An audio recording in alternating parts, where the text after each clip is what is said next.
Hello, हाय दोस्तों। हम चंद्रकेश अपने सीके जनरल साइंस में आप सभी सम्मानित सदस्यों का स्वागत करते हैं।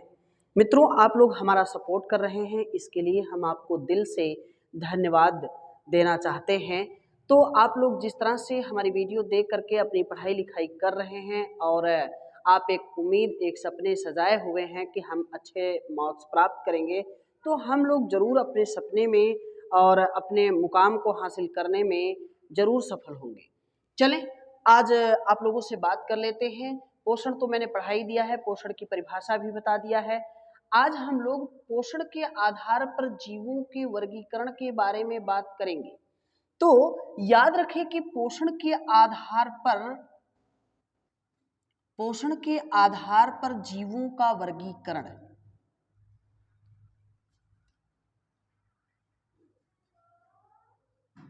हो गया। पोषण के आधार पर जीवों का वर्गीकरण है, जीवों का वर्गीकरण, ठीक। वैसे मित्रों याद रखें, जीवों का वर्गीकरण अगर देखा जाए तो कई प्रकार से किया गया है।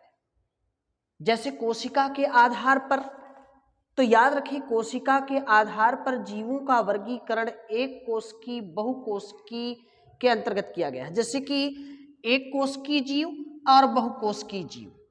और अगर हम बात करें कि पोषण के आधार पर, तो अभी बात करेंगे ही, लेकिन पहले हम लोग और बातें कर लेते हैं। तो याद रखें कि पोषण के आधार पर जीवों को दो भागों में बांटा गया है। वो क्या है? वो है स्वपोषी और परपोषी। याद रखें कि पोषण के आधार पर जीवों का वर्गीकरण दो प्रकार से, यानी दो भागों में बांटा गया है। स्वपोषी, परपोषी, यानी आउटोट्रॉफ और हेट्रोट्रॉफ हो गया। आउटोट्रॉफ और हेट्रोट्रॉफ, ये दो चीजें आप क्लियर कर लें।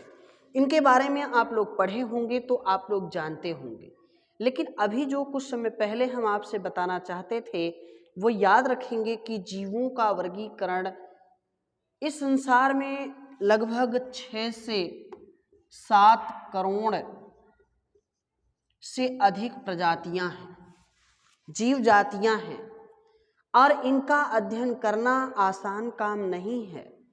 इसलिए जीवों को अनेक वैज्ञानिकों ने इन्हें अलग अलग भागों में बांटा है, जो आप पिछली कक्षा में पढ़े होंगे तो पढ़ लिए होंगे।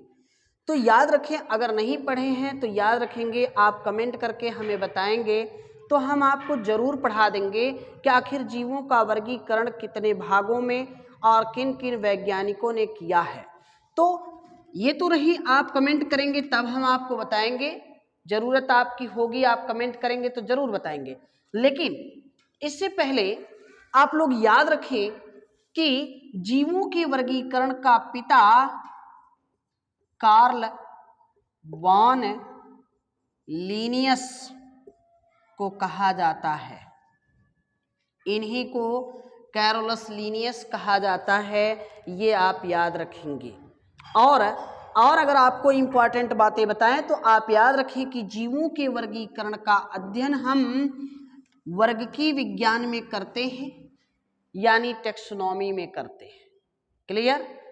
अब याद रखिए मित्रों, हम स्टेप बाय स्टेप इन दोनों के बारे में बात करते हैं जो आपका टॉपिक है, ठीक है नहीं? याद रखिए कि ये आउटोट्रॉफ यानी स्वपोषी, याद रखिए स्वपोषी उन जीवों को कहा जाता है जो अपना भोजन स्वयं बनाते हैं। स्वयं का मतलब ये किसी दूसरे जीव पर आश्रित नहीं होते। ये स्वयं मिट्टी से जल, खनिज तत्व और तमाम तरह के पोषक तत्वों को ग्रहण करके और प्रकाश की किरणों के सहयोग से जब धूप होती है यानी सूर्य निकलता है तो उस समय ये अपना भोजन बनाते हैं। याद रखें क्यों ऐसा ये कर लेते हैं, क्यों ये परपोषी जीव नहीं कर पाते, क्यों इन्हें हम परपोषी कहते हैं, क्योंकि इनमें क्षमता नहीं है, ये अपना भोजन स्वयं से नहीं बना सकते। और ये याद रखेंगे कि ये लोग, ये जो जीव हैं, ये भोजन का अंतःग्रहण करते हैं तथा अवशोषण भी करते हैं, क्योंकि अपवाद भी होता है। तो ये आप याद रखेंगे, आपको इसके बारे में बताएंगे। लेकिन यहाँ याद रखें स्वपोषी जीवों में याद रखें जो अपना भोजन स्वयं से ना बना सके वह स्वपोषी कहलाते हैं, और जो अपना भोजन जो लोग अपना भोजन स्वयं बना लेते हैं वे लोग स्वपोषी कहलाते हैं, और जो नहीं बना पाते उन्हें हम परपोषी कहते हैं। याद रखें इसका रीजन है कि इनमें क्या मिलता है, इनमें क्लोरोफिल मिलता है। इनमें क्या मिलता है, इनमें क्लोरोफिल मिलता है, ठीक नहीं, इनमें क्लोरोफिल मिलता है, जिसके कारण ये हरे होते हैं, हरे होते हैं। इसी को हम हरित लवक कहा करते हैं, इसी को हम हरित लवक कहते हैं, या इसी को हम पर्ण हरिम भी कहते हैं, इसी को पर्ण हरिम भी कहते हैं। अब याद रखें कि जितनी भी वनस्पतियां हैं वो सभी स्वपोषी के अंतर्गत आती हैं। तो याद रखें इन्हें हम फोटोसिंथेटिक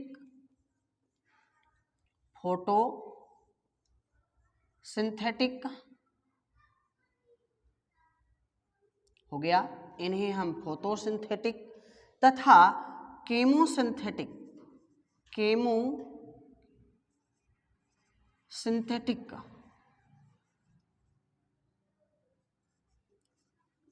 में बांटते हैं।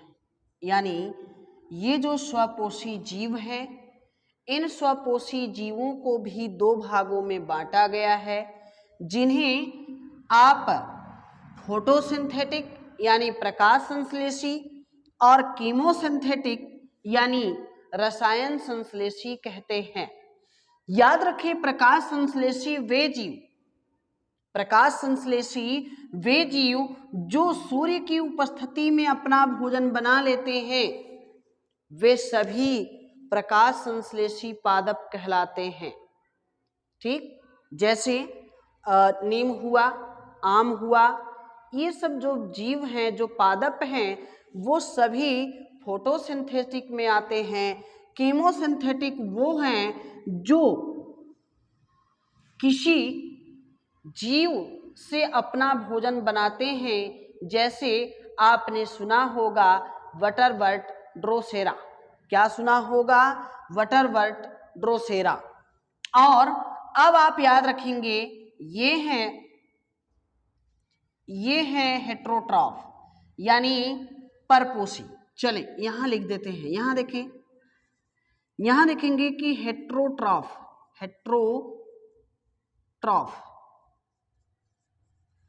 है नहीं, हेट्रोट्रॉफ यानी ये परपोषी जीव हैं। परपोषी जीवों की यदि हम बात करें तो याद रखना कि ये अपना भोजन स्वयं नहीं बना सकते, क्योंकि इनमें क्लोरोफिल नहीं होता, इनमें पर्णहरिम नहीं होता, इसलिए ये अपना भोजन नहीं बना सकते। और हम इन्हें सरल शब्दों में, आसान शब्दों में याद करें तो इन्हें हम 3 भागों में बांट सकते हैं। क्या क्या? तो याद रखें कि ये जो है परजीवी,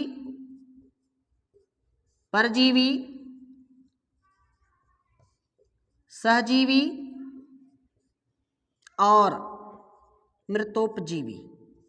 क्लियर? मृतोपजीवी। याद रखें ये 3 तरह के मुख्य रूप से 3 भागों में बांटे जाते हैं। तो याद रखना मित्रों कि परजीवी वे जो दूसरे जीवों से अपना पोषण प्राप्त करें, जो दूसरे जीवों से अपना पोषण प्राप्त करें। तो याद रखें मानव स्वयं एक उदाहरण है परजीवी, है ने। मानव एक स्वयं उदाहरण है जो है परजीवी। इसमें क्लोरोफिल नहीं है दोस्तों, इसलिए ये परजीवी अर्थात परपोषी के अंतर्गत है। और ये हैं सहजीवी। सहजीवी याद रखें, सहजीवी वे जो साथ साथ पोषण प्राप्त करें। इसमें दो जीव जो साथ साथ पोषण प्राप्त करें, तो उदाहरण में याद रखेंगे कि शैवाल, शैवाल और कवक, शैवाल और कवक, ये दोनों ही सहजीविता का प्रदर्शन करते हैं। याद रखेंगे शैवाल क्या होता है, तो शैवाल जो होता है जिसे आप लोग देखते होंगे कि आपके आसपास यानी हैंड पाइप के आसपास आपको कहीं देखने को मिलेगा, वहां पर हरे रंग में काई के रूप में या जिसे आप काई कहते हैं वही शैवाल होता है। याद रखें यही वो जीव कह लें या यही वो वनस्पति है जो कि न इसमें जड़ है, न इसमें तना है और ना ही इसमें पत्तियां हैं। आपसे यदि कोई सवाल करे कि वो पादप या वो पौधा जिसमें न जड़ है, न तना है, न पत्तियां हैं, फिर भी वो पेड़ है, तो आप बताएं वह फिर भी अगर वनस्पति है तो वो शैवाल है। क्लियर? याद रखें शैवाल कई तरह का होता है। यदि आप लोगों की आवश्यकताएं हुई, यदि आप लोग बोलेंगे तो किसी दिन शैवाल को, ओनली वन शैवाल को ही लेकर के पढ़ाया जाएगा और आप लोगों को और अच्छी जानकारियां दी जाएंगी हमारे द्वारा। याद रखें ये है कवक। कवक है, कवक एक ऐसा जीव है जो कहीं न कहीं सफेद रूप में, सफेद रंग के रूप में या काले रंग के रूप में ये उगा होता है। आप देखेंगे सड़े गले पदार्थों पर ये दिखाई देता है। आप देखेंगे गांव में ऐसे छतरी की भांति आपको दिखाई देता होगा।